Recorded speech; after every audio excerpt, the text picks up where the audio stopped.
Hello and welcome to Circadians First Light in about 3 minutes. Prototype copy used. Part of our ongoing program to promote New Zealand gaming. It is a game for 1 to 4 players. It has a solo mode. Playing time is 1 to 2 hours. It's a reasonably complex game. Humanity is set out into the stars and you are a group of explorers known as Circadians. You have arrived at a new world, one full of intelligent and organized life. You are the visitors here, the strangers in a strange land, looking to work in partnership with the locals in order to build a successful outpost for humanity. The winner of this game is the player with the most successful research base at the end of 8 turns. Your success is determined by victory points, which are represented by this symbol. Competitive. Only 1 player can win this game. Dice and worker placement. Dice are your workers in this game, and placing them in locations will give you the associated benefits. Point salad. There are many ways to gain points in this game. Player turn. First, reveal the event for this turn. It can be positive or negative. Then roll any dice you have in your base, and behind the screen, you assign them to either garages at the top, which take actions outside of your base,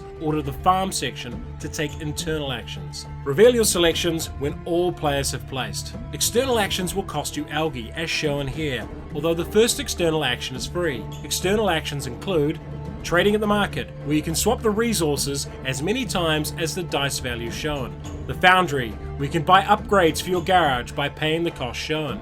This upgrade allows you to boost the value of a die by up to 2 pips. The mining camp, where you can trade water for valuable crystals. The lab, where pairs of dice are used to buy upgrades for the farms in your research base. The academy, where you pay resources to collect extra dice. The depository, where you can buy equipment upgrades by permanently leaving a die behind and paying the associated costs. The control room, which allows you to move your harvester on the planetary map, claiming any resources you move across. And finally, trading with the locals, which permanently leaves a die in place. When you trade with the locals, you can get a special one-time benefit if you're the first to use that numbered die. However, if a die placement would trigger any of the effects at the bottom, the player taking that action must pay the associated cost instead. Then gather the resources shown under your harvester, collect any passive farm income, and then any active farm income. If it is not the final turn, reclaim your dice and keep playing. Otherwise, total up your points to see who won. Why would you like this game? Circadians First Light is a busy game with a heck of a lot going on,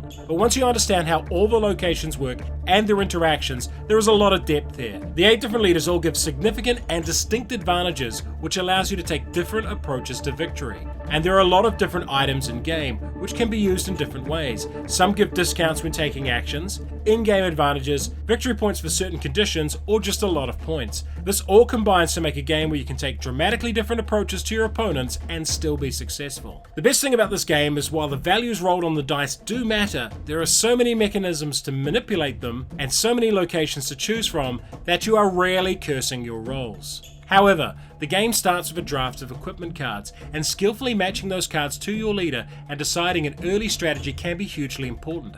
This means first-time players will be at a serious disadvantage against veterans. A player can also get out to an early dominant position, and there are not a lot of levers the other players can use to hold them back. The designer's previous game was Architects of the West Kingdom, and this shares some traits in common with that. And if you're looking for a lighter, dice worker placement game, try Roll for the Galaxy. Circadians First Light. Can anyone ever have too much algae? If you enjoyed this video, like it, subscribe to the channel, and check out our Patreon.